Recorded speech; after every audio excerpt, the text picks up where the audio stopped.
अब हम आगे पेज नंबर 12 पे। क्वेश्चन है रैम और रोम में अंतर। ठीक है, तो रैम एक वोलेटाइल या अस्थायी मेमोरी है, जिसका अर्थ है कि पावर बंद होने पर डेटा मिट जाता है। ठीक है, इसके दो प्रकार होते हैं, एस रैम और डी रैम। एस रैम क्या है, यह तेज होती है और कम पावर लेती है। एस रैम तेज होती है और कम पावर लेती है।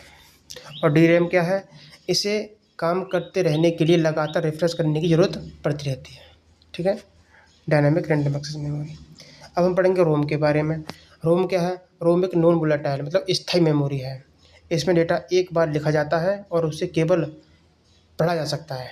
ठीक है, रोम में डेटा को सिर्फ एक बार लिख सकते हैं आप और उसको बार बार पढ़ सकते हैं। रोम के प्रकार देख लेते हैं आप। रोम के 3 प्रकार होते हैं, प्रोम, ईपी रोम और डबल ईपी रोम। सबको देख लेते हैं एक बार। प्रोम क्या होता है, इसमें डेटा एक बार लिखा जाता है जिसे बाद में मिटाया नहीं जा सकता। आई बात समझ। प्रोग्रामेबल रीड ओनली मेमोरी में क्या होता है, प्रोम में, इसमें डेटा आप सिर्फ एक बार लिख सकते हैं, उसके बाद उसे आप मिटा नहीं सकते। ठीक। दूसरा है ई प्रोम। इसमें क्या होता है, इसमें डेटा को पराबैंगनी किरणों मतलब अल्ट्रा वायलेट रेज से मिटाया जाता है। Electronic programmable read only memory, इसमें क्या होता है, इलेक्ट्रॉनिक, सॉरी, ये इरेजेबल है। Erasable programmable read only memory, इसमें डेटा को अल्ट्रा वायलेट रेज मतलब पराबैंगनी किरणों के माध्यम से मिटाया जाता है, इसलिए इसको erasable programmable read only memory कहते हैं। तीसरी है डबल ईपीरो मतलब electronic erasable programmable read only memory, इसमें डेटा को बिजली का उपयोग करके मिटाया जाता है, इलेक्ट्रॉनिक है ना इसलिए। हमारा प्राइमरी मेमोरी खत्म हो गया। अब सेकेंडरी मेमोरी के बारे में देखेंगे। सेकेंडरी मेमोरी क्या होती है। सेकेंडरी मेमोरी को और किन नामों से जाना जाता है और इसकी क्या विशेषता है, तो इसमें सारा कवर कर लेंगे। देखो आंसर है, इसे बाह्य मेमोरी या एक्सिलरी मेमोरी स्टोरेज भी कहते हैं सेकेंडरी मेमोरी को। ठीक है, यह डेटा को लंबे समय तक स्टोर करती है और सीपीयू सीधे इसे एक्सेस नहीं करता, क्योंकि सीपीयू बताया ना मैंने, सीपीयू तो सिर्फ सबसे पहले प्राइमरी मेमोरी को एक्सेस करता है, तो सीपीयू जो है सेकेंडरी मेमोरी को एक्सेस नहीं करता सीधे। ठीक है, यह नॉन वोलेटाइल होती है। याद रखना, सेकेंडरी मेमोरी जितनी भी होती हैं, जो बाहर जो एक्सटर्नल मेमोरी होती हैं, एक्सिलरी मेमोरी होती है, कुछ भी कह लो, ये सारी सारी स्थायी होती हैं मतलब नॉन वोलेटाइल होती हैं। अब ये 2 प्रकार की होती है बताया था, सीक्वेंशियल और रैंडम वाली डायरेक्ट एक्सेस होती है। ठीक है, अब दोनों को देखेंगे हम। सीक्वेंशियल मेमोरी और डायरेक्ट एक्सेस मेमोरी मतलब रैंडम मेमोरी में अंतर पूछ रहा है। देखो सीक्वेंशियल एक्सेस मेमोरी क्या होती है, इसमें डेटा को एक क्रम में पढ़ा जाता है। जैसे इसके 2 प्रकार होते हैं, मैग्नेटिक टेप और ग्रामोफोन, पीछे पढ़ चुके हैं। दूसरा है डायरेक्ट एक्सेस मेमोरी, इसको हम क्या कहते हैं, डायरेक्ट एक्सेस मेमोरी को क्या कहते हैं, रैंडम एक्सेस मेमोरी कहते हैं। ठीक है, तो इसमें डेटा को सीधे उसके एड्रेस से पढ़ा जाता है। डायरेक्ट एक्सेस मेमोरी में डेटा को सीधे उसके एड्रेस से पढ़ा जाता है, जिसको हम रैंडम एक्सेस मेमोरी भी कहते हैं दूसरे शब्दों में। अब नेक्स्ट, ठीक है, तो अब देखते हैं मैग्नेटिक डिस्क और ऑप्टिकल डिस्क के एग्जाम्पल। ये अच्छा ही बताओ, मैग्नेटिक डिस्क और ऑप्टिकल डिस्क। ठीक, और तीसरा क्या होता है, मैग्नेटिक डिस्क, ऑप्टिकल डिस्क, और तीसरा होता है फ्लैश मेमोरी। ठीक है, ये 3 होती हैं, ये तीनों ही रैंडम एक्सेस मेमोरी के एग्जाम्पल हैं। ठीक है ना भाई, मैग्नेटिक डिस्क पेज पढ़े थे ना तीसरे पेज में, मैग्नेटिक डिस्क, ऑप्टिकल डिस्क और तीसरा होता है फ्लैश मेमोरी। ये तीनों के तीनों किसके प्रकार हैं, ये रैंडम एक्सेस मेमोरी के प्रकार हैं। ठीक है, जो सेकेंडरी मेमोरी में आता है। अब देखते हैं आगे, क्वेश्चन कह रहा है मैग्नेटिक और ऑप्टिकल डिस्क के उदाहरण। मैग्नेटिक डिस्क और ऑप्टिकल डिस्क, तो मैग्नेटिक डिस्क 2 प्रकार का होता है, फ्लॉपी डिस्क और हार्ड डिस्क। देखो मैग्नेटिक डिस्क कितने प्रकार का, हार्ड डिस्क ड्राइव और फ्लॉपी डिस्क ड्राइव। ठीक है, 2 प्रकार का होता है। हार्ड डिस्क ड्राइव को HDD कहा जाता है, hard disk drive. Floppy disk को FDD, HDD और FDD बोलते हैं, इसको पता होगा तो। अब याद रखते हैं कि फ्लॉपी डिस्क जो है ये एल्यूमिनियम की बनी होती है। ठीक है, फ्लॉपी डिस्क एल्यूमिनियम की बनी होती है और प्रत्येक सेक्टर का आकार 512 बाइट होता है, रट लेना इसको। ठीक है, अगला हमारा है ऑप्टिकल डिस्क। ऑप्टिकल डिस्क में क्या आता है, CD आती है, DVD आती है और ब्लूटूथ डिस्क, ये तीनों आते हैं।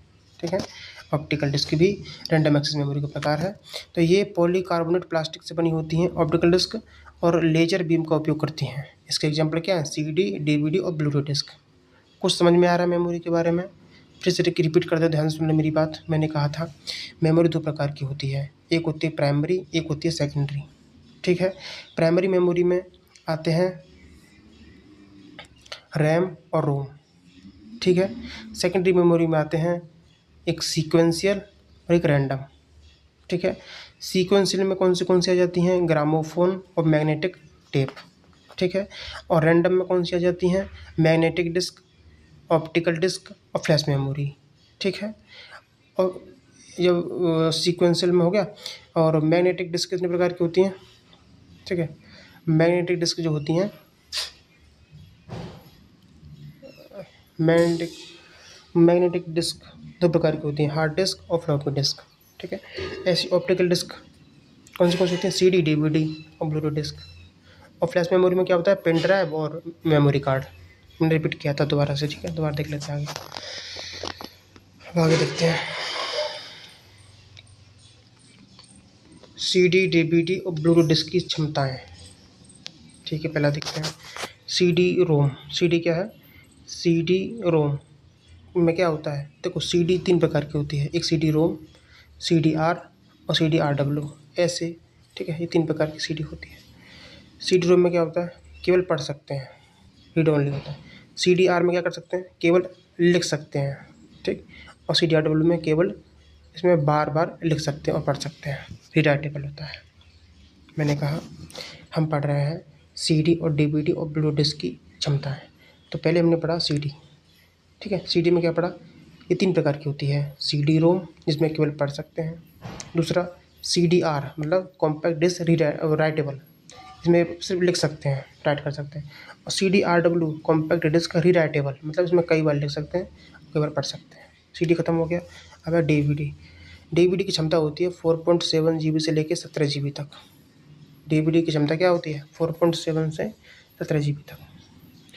तीसरा है ब्लूटूथ डिस्क। ये क्या करता है, ब्लू डिस्क, यह डेटा के लिए ब्लू वायलेट लेजर का उपयोग करती है।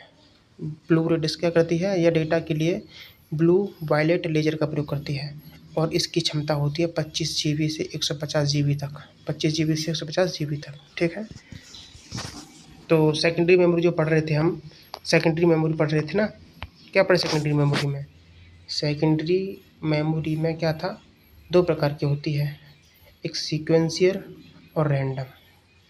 सीक्वेंस 2 प्रकार की होती है, मैग्नेटिक टेप और ग्रामोफोन। रैंडम वाले में कितने प्रकार की होती है, रैंडम 3 प्रकार की होती है।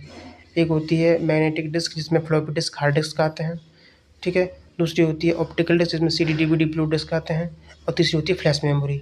अब फ्लैश मेमोरी पढ़ेंगे, ठीक है। ये आ गया तीसरा नंबर पर फ्लैश मेमोरी। देखो फ्लैश मेमोरी क्या है और इसके क्या उदाहरण हैं। फ्लैश मेमोरी एक नॉन वोलेटाइल इलेक्ट्रॉनिक स्टोरेज है। फ्लैश मेमोरी क्या है, नॉन वोलेटाइल, ठीक। इसके एग्जांपल क्या क्या है, पेन ड्राइव और मेमोरी कार्ड होता है। पेन ड्राइव क्या होता है, देखो जिसे थंब ड्राइव भी कहते हैं या USB ड्राइव भी कहते हैं, ठीक। और मेमोरी कार्ड होता है। समझ में आई बात। हमने क्या पढ़ा, फ्लैश मेमोरी के बारे में पढ़ा। क्या पढ़ा कि फ्लैश मेमोरी एक नॉन वोलेटाइल मेमोरी होती है, और इसके एग्जाम्पल क्या हो जाएंगे, पेन ड्राइव और मेमोरी कार्ड, ये तो होते हैं फ्लैश मेमोरी के एग्जाम्पल।